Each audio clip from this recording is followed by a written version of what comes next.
Hey guys, welcome back to another episode of 0 to 60. Now this episode is sponsored by 0 to 60 because we've got more parts on the store. We have just had the port injection intake manifolds arrive. Now if you're into N54s, you'll probably recognise these. Quite a few companies have rebadged them and sell them, but we have them in stock in Australia. They're $11.99 and they're ready to ship. So if you want to get port injection on your N54, hit us up and we can get it posted straight away. It is the typical kit that everyone sells.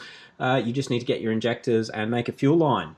All right, now there's one other product I want to check out, but David is actually working on the other E90 and he said he's just had a bit of a catastrophic failure with the oil pump. So let's go and have a look at that. So yeah, Dave just sent a message actually and said that he's had a bit of a catastrophic failure with an oil pump bolt, so we'll have a look in a second. But yeah, also a bit of an update on my E92. Brent has managed, and I'll put a picture up, to get the 295s on those coils to actually fit under the rear guards of an E92, so that's pretty cool. That's a stock intake or inlet, whatever they're called. Dave, what has happened? Usual N54 stuff. No, after pulling the sump off, that was already in the bottom. So, snapped oil pump bolt. Yeah, and wherever the other half that I just dropped was still... That sucks. Yeah, that half of the bolt was still threaded into the block. Yep. But yeah, managed to get it out with some picks. Not ideal when we wanted to go drag racing in 2 days. No, I wonder if... So, the gentleman that owned this before, Richard, he actually sent us a couple of messages and he said he did have the oil pan gasket done, I want to say 2 or 3 years ago on this car. So I wonder, and the normal thing to do is to check that the oil pump bolts are tight. Although I don't think check those other ones, just in case they're right on the limit. So we've got a bit of a dilemma. We want to be driving this car in 3 days at the track, and we don't have an oil pump bolt. Well, we have one, but we've got plenty of these sump bolts, and they look, well, I was going to say identical, but they are the one that's broken with the part that's snapped off is about 1 to 2 mil longer than that. So I reckon even with that, you're still going to get 95% of the thread engagement. And these are alloy? Yeah, and I think that's obviously what's caused the issue. Weighs nothing. So it's just been over tightened. Dude, I'm keen. We'll use one of the new sump bolts. Yeah. And it should hold it in there. I mean, obviously it's been running with one completely broken, so having a sump brand bolt new is going to be better. Yeah, all right. I'm going to leave you with that because I have the guard flashes. I really want to see what these work. These are expensive, and they're supposed to be chasing. We got the clear. It's a nice finish. So you're going to put one of each on? Yeah, we'll run one of each on O'Reilly, and I think we'll ask these guys what they think. All right, I'm going to go fit them up. Awesome. And we'll see what they work like.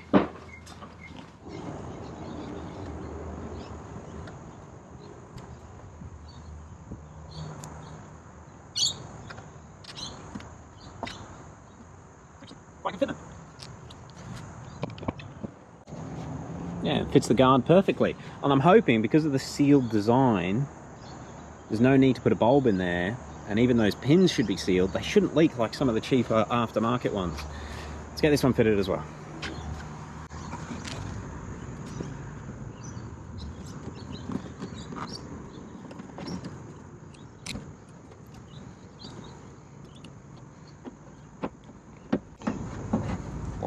Should probably fit it the right way.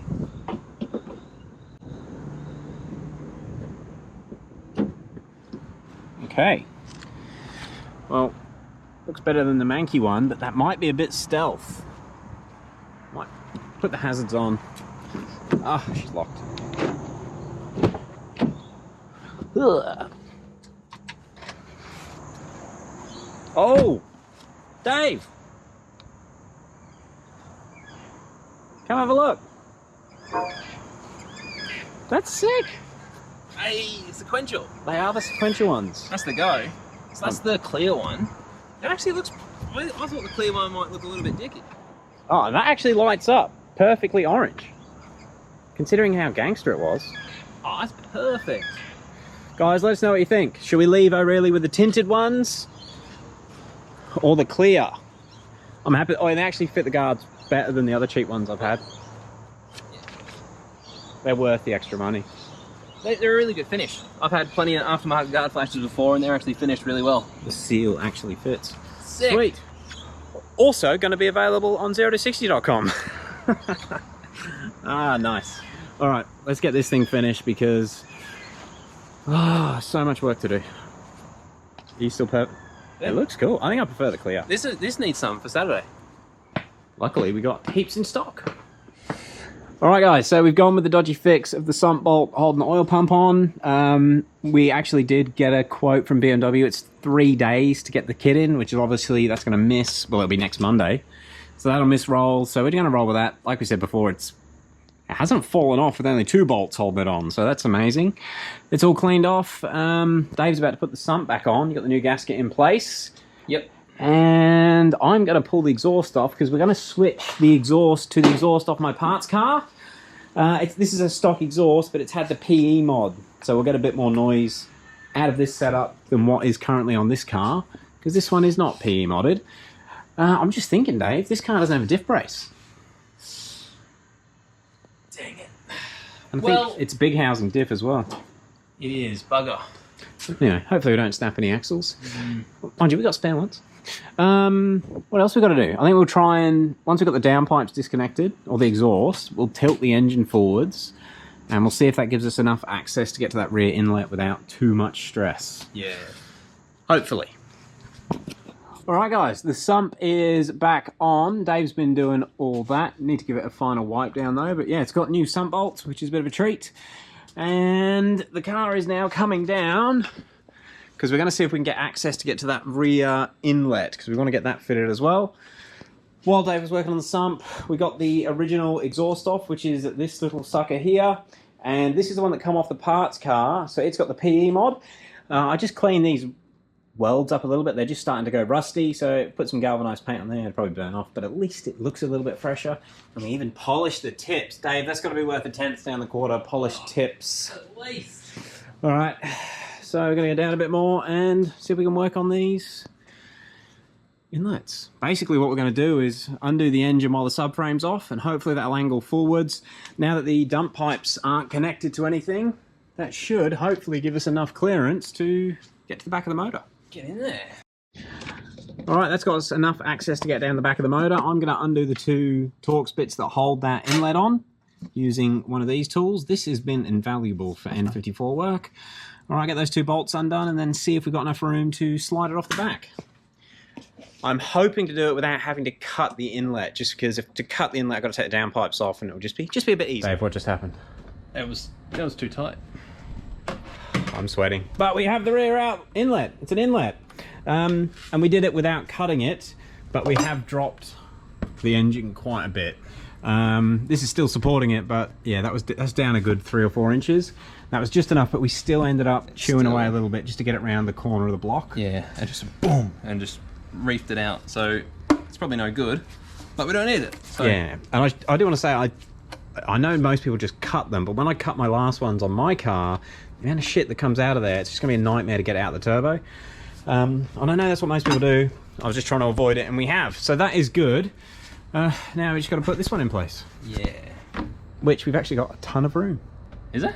Well, there is. And this bends. Yeah, true, actually. Yeah, all right, sweet. So that's just basically slid straight in. David's underneath trying to do it up. And it is much easier having a lift, isn't it? Oh, God, yeah. So, yeah, you can see it's on the turbo there because the engine's all forwards. Just got to... Hose clamp will be hard to get to. Masterfully do that. Alright, the rear inlet is on. It's really hard to see the clamp. I'm not kind of that happy with how the clamp has gone on, but I don't think once the engine's back up in place, there's not going to be any room for that hose to go backwards, so it should stay on there even though the clamp's not perfect. In fact, as David jacks the engine back up now, it's actually getting even closer to going on. I think, Dave, I'm pretty keen to call it there tonight. I think we'll put the engine back up in place and do the front one tomorrow. Yep, sounds good. So that's come up a fair bit. Has that sort of closed that gap? No. No? No, that's got up a lot more yet. It's heavy. Might have to bend that bracket back as well. Alright. So, when we were positioning that silicone hose at the back, I was concerned about hole alignment. I don't know if David's going to be able to show you. If that camera's picking it up, up there, oh shit, up the back, that hole, up there. So the hole for the catch can breather, that's sort of where it needs to be. But then that makes the blow-off valve hose, which you guys cannot see, point straight at the firewall. And then it got us thinking, where are the metal inserts? Because the China ones that I had come with metal inserts to connect the blow-off valves. And these VTT ones don't. Does anybody know what the solution is there? And that one was unopened, so I don't know if maybe they didn't come. Do these pop out? Can I pull that out of there somehow? Let us know. Let us know. I've had enough of M54s for today, Dave. It's been a big day. Ah, damn it. Yeah, these twin turbo cars, everything is so tight. Even with the lift, it's a bloody nightmare. That was over an hour to do that rear inlet? One pipe. One pipe, over an hour. It's crazy. Glad we weren't doing it on jack stands. Alright, well, we'll end it there for today. I'm going to go edit this video. Guys, let me know if you got any thoughts on these blow-off valve connections. We might just have to go and get some pipe from somewhere. Yeah, hopefully. Hopefully we haven't got to... It's not pressurised. Just Plumb back. Alright, we'll leave it there for now. Guys, thank you very much for watching. I'm tired. I'll see you in the next one. And let us know whether you think I really should have tinted or clear guard flashes. Alright guys, thanks again. Peace.